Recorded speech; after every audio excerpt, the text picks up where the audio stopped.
Menurut saudara, mana yang lebih banyak berbicara? Perempuan atau laki-laki? Hasil penelitian menunjukkan bahwa praktis tidak terdapat perbedaan yang menyolok antara berapa kata yang diucapkan oleh laki-laki maupun perempuan di setiap harinya. Namun yang pasti, kata-kata yang mereka ucapkan akan berdampak terhadap orang lain dan terhadap diri mereka sendiri. Oleh karena itu, orang yang berhikmat akan memahami seni berbicara dengan bijak. Sehingga dengan demikian kata-kata yang ia ucapkan akan membawa manfaat bagi orang lain dan akan mengakibatkan hidupnya sendiri menjadi bugar dan bermutu. Bapak Ibu Saudara sekalian, selamat datang di ibadah Gereja Kristen Perjanjian Baru Fajar Pengharapan. Doa yang sungguh-sungguh akan menguatkan iman dan mempererat relasi kita dengan Tuhan. Mari ikuti terus pertemuan doa Oasis yang diadakan setiap hari Rabu pukul 10 pagi secara onsite di Jalan Pasir Koja 58 dan juga pertemuan doa kontemplatif setiap hari Kamis melalui kanal YouTube Doa Fajar Pengharapan yang dapat Anda ikuti di sepanjang hari. Bagi Anda yang telah mengambil keputusan untuk menerima Yesus Kristus sebagai juru selamat namun belum dibaptis, mari teguhkan iman Anda dengan memberi diri dibaptis air. Segera daftarkan diri Anda. Informasi dan pengumuman penting lainnya dapat Anda lihat dan ikuti di bagian menjelang akhir ibadah ini. Selamat beribadah.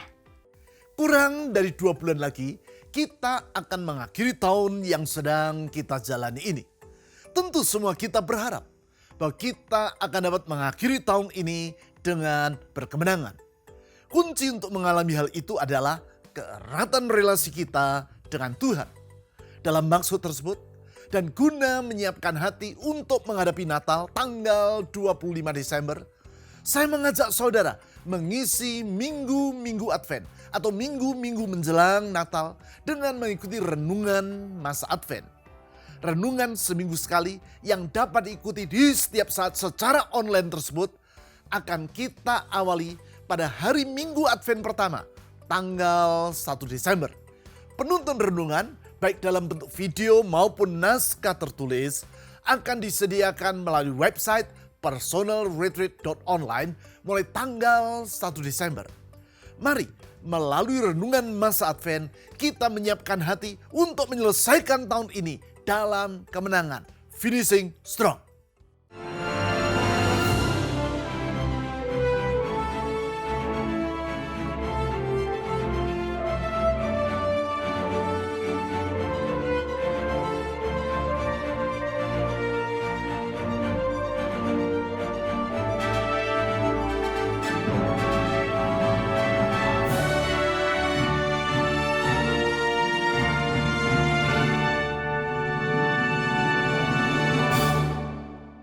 Alkisah, di suatu desa hiduplah seorang gembala yang masih berusia bocah. Anak ini terkenal sebagai bocah yang bandel dan suka mengganggu penduduk desa di mana ia tinggal. Suatu hari sementara ia mengembalakan domba-dombanya di pinggir desa, anak ini berteriak, "Serigala, serigala, tolong serigala!" Segera penduduk desa pergi keluar untuk menolong anak ini. Tetapi ternyata yang mereka jumpai bukanlah serigala seperti yang diteriakkan oleh bocah gembala tadi. Namun si bocah yang sedang tertawa terpingkal-pingkal karena ia berhasil membohongi penduduk desa tersebut. Tentu saja mereka memarahi si anak ini dan memperingatkan dirinya agar tidak melakukan hal itu lagi. Selang beberapa hari kemudian hal yang sama kembali terjadi. Si bocah gembala tersebut berteriak-teriak, "Serigala, serigala, tolong ada serigala." Mendengar teriakan itu segera penduduk desa kembali keluar untuk menolong si bocah tersebut. Ternyata lagi-lagi mereka tertipu oleh kenakalan si bocah ini. Hal seperti itu terjadi beberapa kali secara berturut-turut. Dan walaupun setiap kali si bocah itu telah diperingatkan agar jangan mengulang perbuatannya, tetap saja ia melakukannya lagi. Akhirnya, suatu hari seekor serigala benar-benar datang dan hendak menerkam domba-domba yang digembalakan oleh si bocah itu.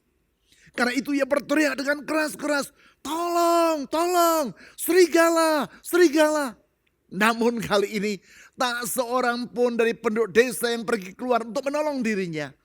Mereka tidak lagi mempercayai perkataan dari si bocah itu karena ia telah berkali-kali menipu orang-orang yang bermaksud untuk menolong dirinya. Alhasil, domba yang digembalakan oleh si bocah tersebut benar-benar dimangsa oleh serigala tadi. Melalui kisah yang di kemudian hari diberi judul The Boy Who Cried Wolf atau Sang Bocah yang berteriak serigala tersebut, Aesop, seorang pendongeng dari Yunani yang sangat terkenal dan yang hidup 6 abad sebelum Masehi itu, mengutarakan tentang pentingnya orang berhati-hati dalam berbicara. Orang yang berhikmat tidak akan berbicara secara serampangan, sebab hal tersebut akan merugikan dirinya sendiri, yaitu seperti yang telah dialami oleh bocah gembala tadi. Pelajaran yang dikemukakan oleh Aesop ini tidaklah boleh diremehkan. Sebab dalam kehidupan sehari-hari, manusia memang tidak dapat dipisahkan dari kebiasaan untuk berbicara atau berkata-kata. Berapa kata yang rata-rata diucapkan oleh setiap orang di setiap harinya? Mana yang lebih banyak berbicara? Perempuan atau laki-laki? Menurut pandangan umum, perempuan jauh lebih banyak berbicara dibandingkan laki-laki. Benarkah demikian? Tentang hal ini kantor berita BBC berdasarkan penelitian yang dilakukan oleh James Pennebaker, psikolog dan profesor pada University of Texas, Austin, melaporkan bahwa ternyata di antara kedua gender tersebut sesungguhnya tidak terdapat perbedaan yang signifikan. Dalam penelitian yang dilakukan di Amerika Serikat dan Meksiko, didapati bahwa rata-rata setiap hari seorang perempuan mengucapkan 16.215 kata. Sedangkan laki-laki mengucapkan 15.669 kata. Data tersebut menunjukkan bahwa praktis tidak terdapat perbedaan yang menyolok antara berapa kata yang diucapkan oleh laki-laki maupun perempuan di setiap harinya. Lalu, berapa kata yang diucapkan oleh orang Indonesia di setiap harinya? Kita belum memiliki data tentang hal tersebut.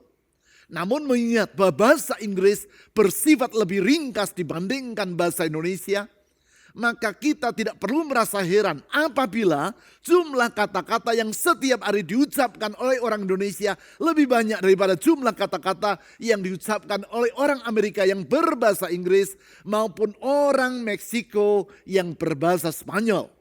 Lebih jauh di antara sekian banyak kata yang diucapkan orang di setiap harinya, berapa kata yang di dalamnya terkandung ketidakbenaran? Tentang hal ini dapat berbeda antara budaya yang satu dengan budaya yang lain. Karena ada budaya-budaya tertentu yang sangat menjunjung tinggi kejujuran, sebagaimana terdapat juga budaya-budaya yang lain yang menganggap kebohongan sebagai hal yang wajar-wajar saja.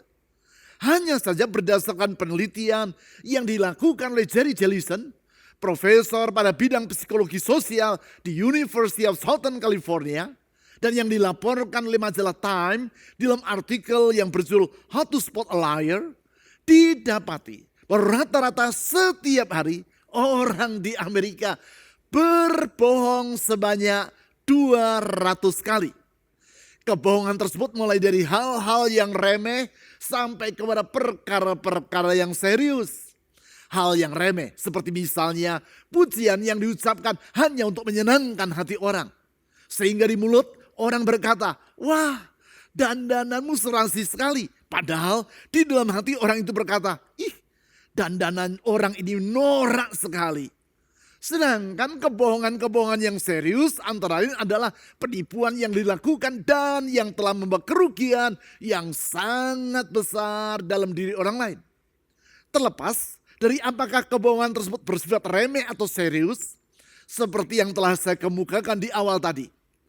Orang yang berhikmat tidak akan berbicara secara serampangan. Karena sebagaimana yang telah kita bahas dalam khotbah saya 2 minggu yang lewat secara berturut-turut, hikmat adalah kemampuan untuk membuat keputusan-keputusan yang tepat. Tentunya dalam hal ini termasuk keputusan tentang kata-kata apa yang seharusnya diucapkan dan apa yang tidak sepatutnya diutarakan. Dengan kata lain, melalui kata-kata yang diucapkan oleh seseorang, kita dapat menilai hikmat yang ada pada dirinya. Demikian juga dapat disimpulkan bahwa orang yang bertumbuh di dalam hikmat akanlah semakin bijak di dalam berbicara. Kaitan antara hikmat dan kata-kata yang diucapkan tersebut antara lain disampaikan dalam Amsal pasal 18 ayat 20 sampai 21. Di ayat-ayat itu kita dapat melihat pentingnya untuk berbicara secara berhikmat. Mari kita baca ayat-ayat tadi. Amsal pasal 18 ayat 20 sampai 21. Dari hasil mulutnya perut seseorang dikenyangkan.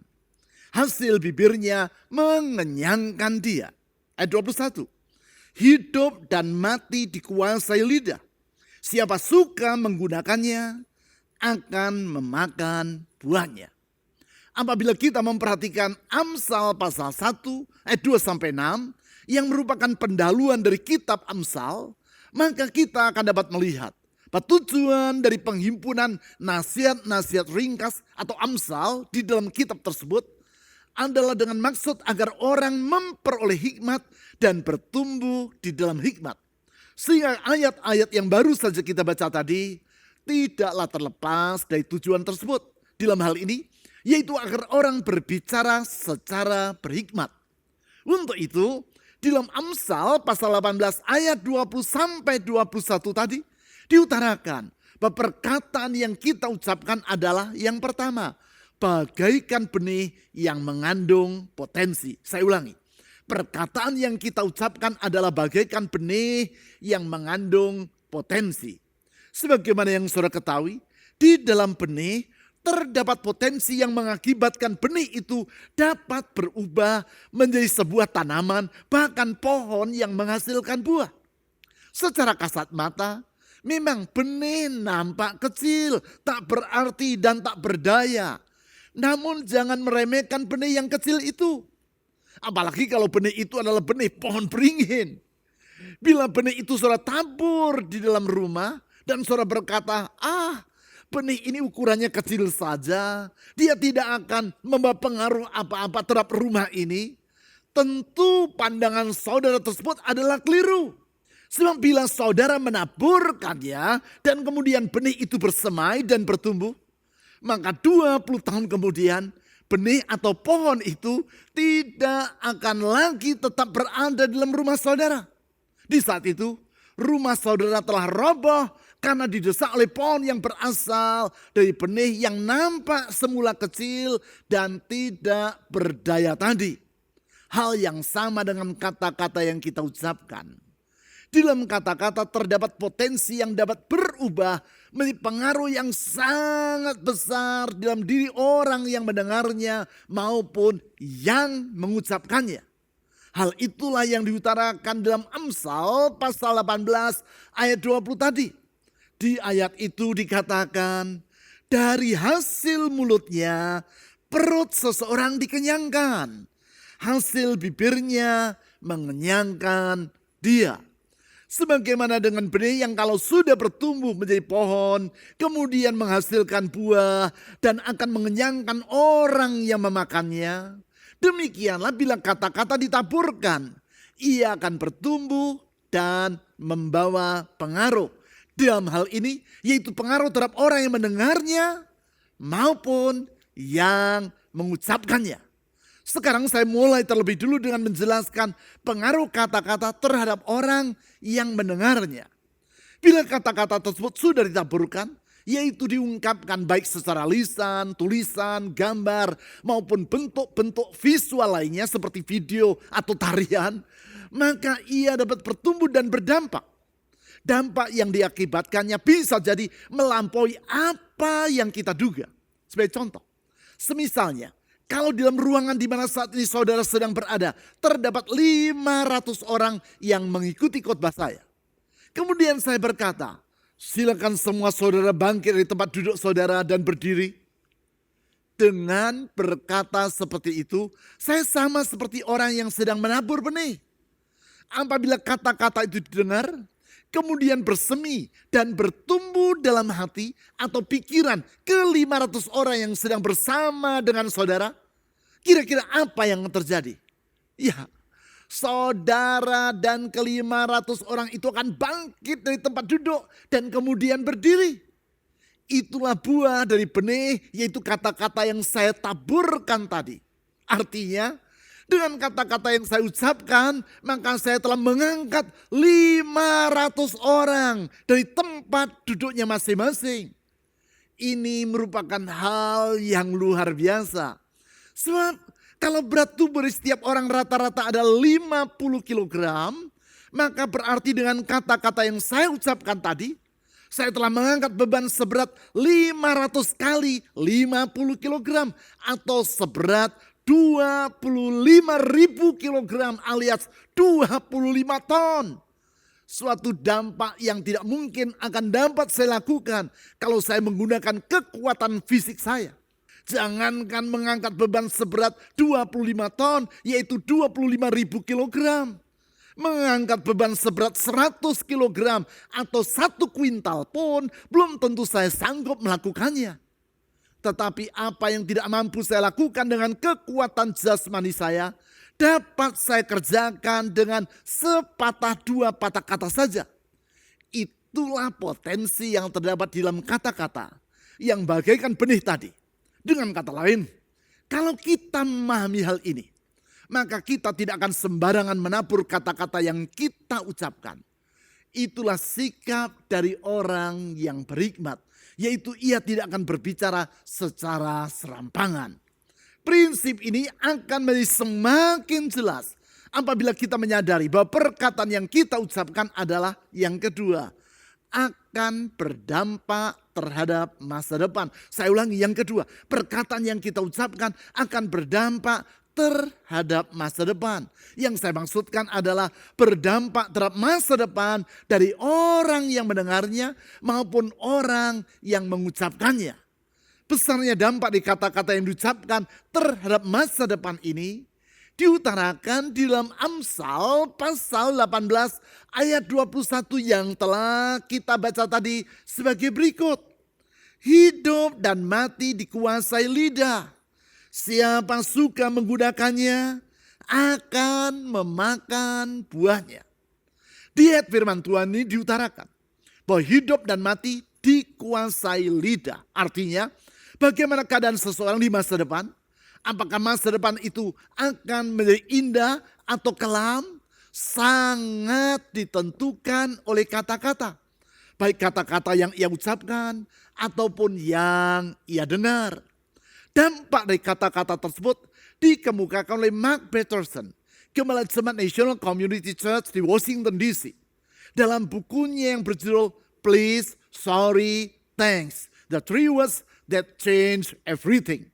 Di dalam buku tersebut Mark Batterson membahas 3 kata yang perlu diucapkan oleh setiap orang. Yang pertama yaitu please, atau yang dalam bahasa Indonesia yaitu silakan. Itulah kata yang diucapkan oleh orang yang bersikap melayani orang lain. Kata yang kedua adalah sorry atau maaf. Sedangkan kata yang ketiga yaitu thanks atau terima kasih. Kemudian di dalam buku tersebut Mark Batterson mengutip hasil penelitian yang dimuat di jurnal ilmiah yaitu International Journal of Innovative Research in Technology tentang dampak dari kata-kata yang diucapkan terhadap tumbuh-tumbuhan. Di situ ia menulis sebagai berikut. Scientific studies have found that negative words spoken to plants cause them to languish, while positive words help them flourish. It's as true of people as it is of plants. Penelitian ilmiah telah menemukan bahwa kata-kata negatif yang diucapkan kepada tanaman akan menyebabkan tanaman tersebut menjadi merana. Sedangkan kata-kata positif akan membantu tanaman bertambah subur. Hal ini berlaku bagi manusia dan juga bagi tumbuhan. Tentu saja saudara boleh meragukan hasil penelitian ilmiah tentang dampak dari kata-kata yang diucapkan orang terhadap tanaman tersebut. Namun, bila kata-kata itu diucapkan kepada manusia, memang dampaknya terhadap masa depan tidak dapat dipungkiri. Itulah yang dialami oleh teman saya ketika kami masih duduk di bangku sekolah dasar. Seperti yang pernah saya ceritakan di salah satu khotbah saya beberapa bulan yang lalu. Teman saya ini, maaf, giginya agak tongos. Sedangkan sebagaimana pada umumnya, kemampuan menimbang perasaan orang lain dalam diri para bocah masih belum cukup berkembang. Sebagai akibat, teman-teman saya di sekolah dengan seenaknya menjuluki teman saya tadi sebagai bemo. Itulah nama kendaraan umum beroda 3 yang bagian mukanya mancung ke depan dan yang populer di masa lalu. Sehingga sehari-hari teman-teman di sekolah suka mengolok-olok teman saya tadi dengan berkata, bemo, bemo, bemo. Padahal sesungguhnya nama dari teman saya tadi, yaitu nama yang diberikan oleh orang tuanya adalah Wirawan. Maaf kalau ada saudara yang bernama Wirawan, saya tidak bermaksud menyinggung saudara. Kata yang artinya adalah seorang perwira.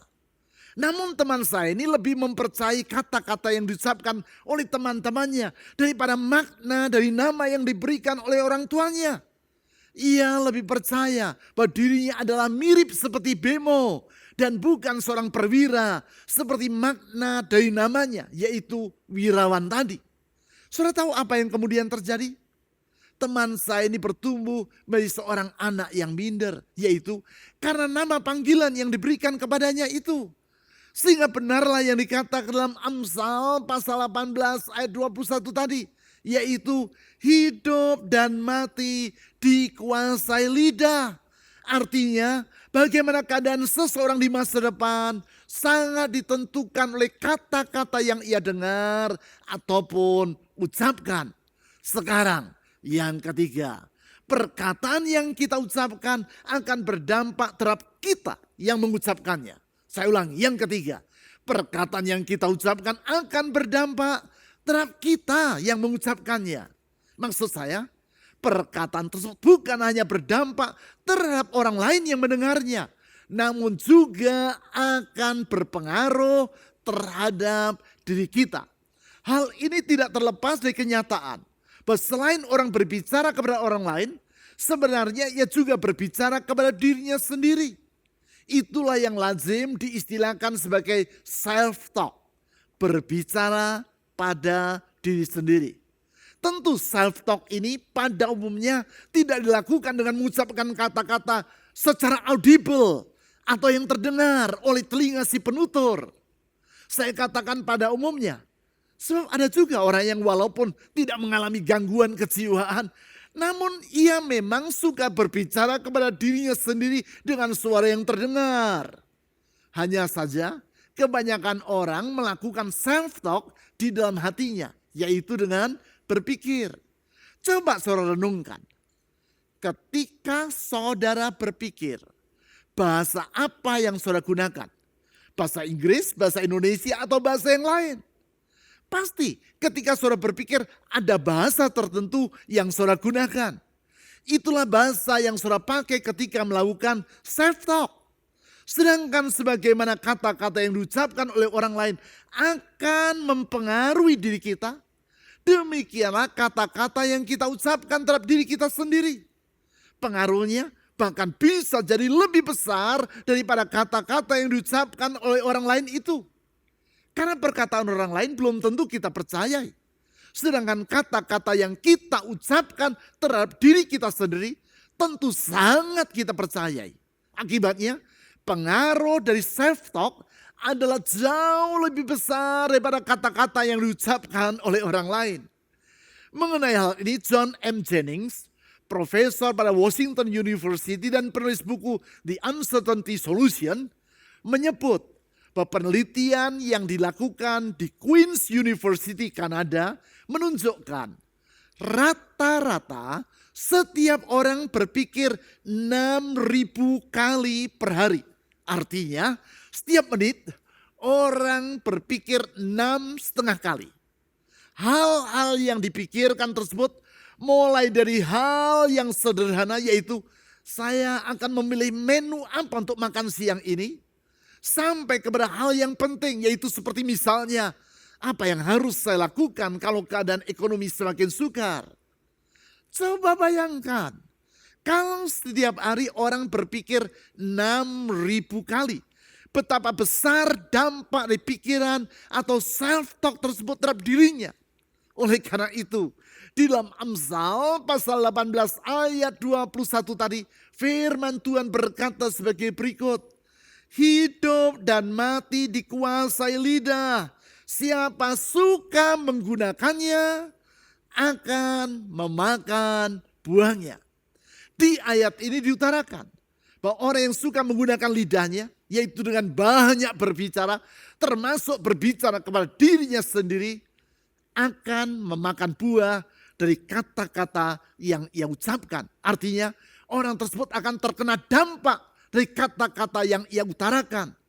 Jika apa yang ia katakan terhadap dirinya sendiri melalui self-talk tadi berisi pikiran-pikiran yang negatif, maka hal itu akan mengakibatkan keruntuhan dirinya. Sebaliknya, apabila yang ia katakan adalah kebenaran yang dapat dipertanggungjawabkan, yaitu kebenaran yang selaras dengan firman Tuhan, maka kehidupannya pun akan menjadi bugar. Disinilah pentingnya bagi orang untuk membaca, merenungkan, dan mengucapkan firman Tuhan dalam kehidupannya sehari-hari.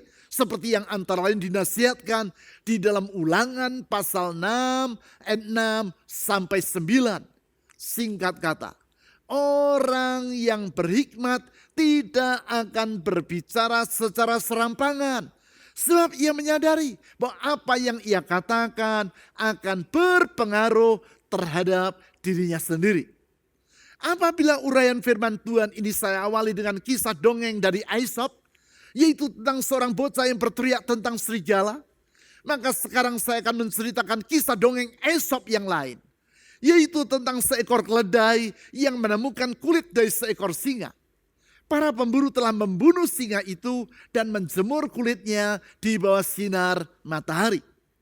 Keledai itu pun mengenakan kulit dari singa yang telah ia temukan tadi.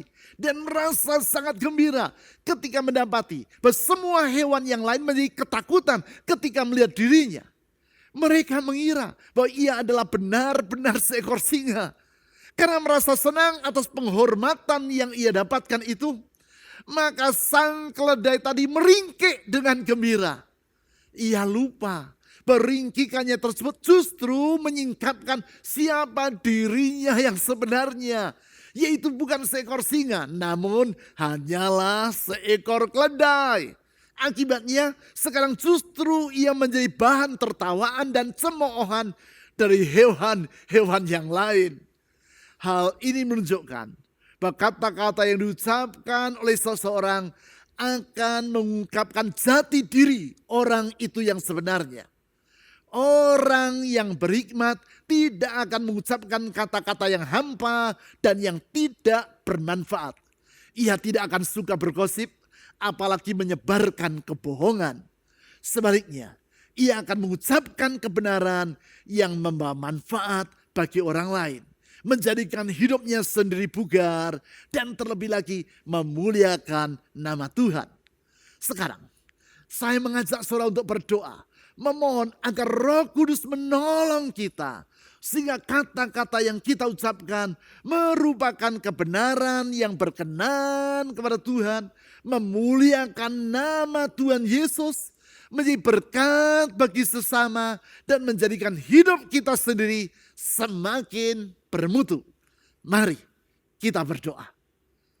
Tuhan Yesus, Engkaulah firman yang hidup dan yang membawa kehidupan bagi orang yang mendengarnya.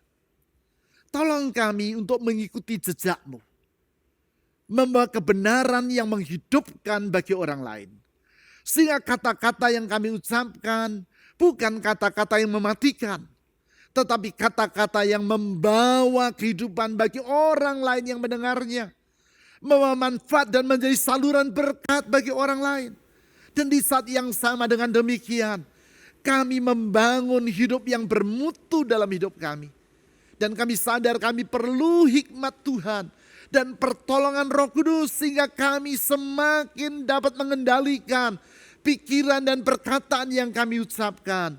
Tuhan Yesus, sehingga kata-kata kami memuliakan nama Tuhan, bersaksi dimanapun kami berada, membawa kebenaran di tengah-tengah ketidakbenaran, membawa terang di tengah kegelapan, di tengah-tengah kematian kami membawa kehidupan. Karena untuk itulah Engkau telah datang ke dunia, mengubah hidup kami, melepaskan hidup kami dari kegelapan, dan membawa kami kepada masa depan yang indah yang Tuhan sediakan. Kami perlu pertolongan-Mu ya Tuhan. Kami perlu hikmat-Mu, sehingga hidup kami yang satu kali ini bukan hidup yang kami sesali, tapi kami dapat bersyukur karena oleh pertolongan Tuhan dan Roh Kudus, kami dapat mengucapkan kata-kata yang seharusnya kami ucapkan dan tidak mengutarakan kata-kata yang tidak sepatutnya kami ucapkan. Tuhan Yesus, sumber segala kebaikan dan berkat, kepada-Mu kami menyerahkan hidup kami, menyerahkan masa depan kami, menyerahkan pekerjaan rumah tangga dan seluruh kehidupan kami. Karena kepada-Mu lah kami berharap dan kami percaya orang yang berharap kepada-Mu ya Tuhan Yesus tidak akan pernah Engkau kecewakan. Kepada-Mu dan dalam nama-Mu ya Tuhan Yesus kami telah berdoa. Amin. Dengan sayapmu ku akan terbang tinggi di tengah badai hidup. Ku tak menyerah, Kau kekuatan dan perlindungan bagiku. Pertolongan-Mu di tempat maha tinggi. Ku mengangkat tanganku, aku berserah. Kau ku nantikan, Kau yang ku sembah. Yesusku, Rajaku,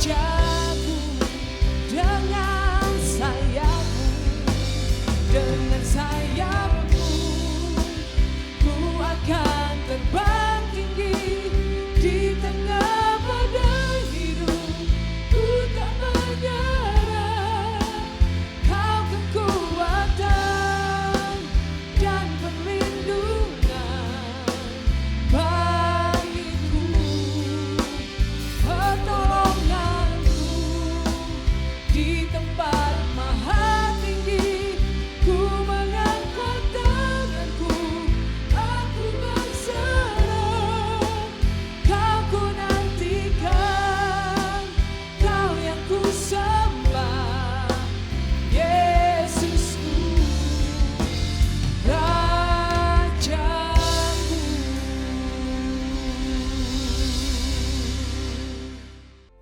Berikut adalah beberapa informasi dan pengumuman penting dari gereja kita yang dapat Anda ikuti.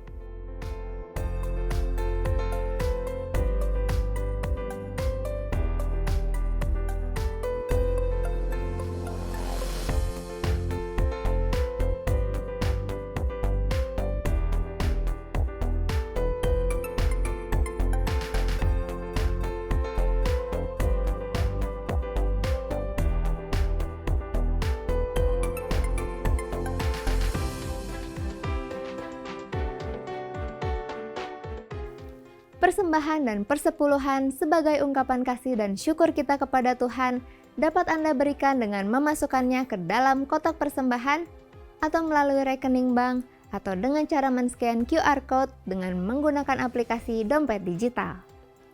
Ibadah online GKPB Fajar Pengharapan dapat Anda ikuti setiap saat mulai hari Sabtu pukul 5 sore melalui YouTube, website, dan aplikasi yang tertera di layar. Berbagai informasi penting lainnya dari gereja kita dapat Anda ikuti melalui website www.fajarpengharapan.net atau melalui aplikasi GKPB Fajar Pengharapan serta Instagram GKPB Fajar Pengharapan. Bapak Ibu Saudara sekalian, sehat selalu dan sampai jumpa minggu depan.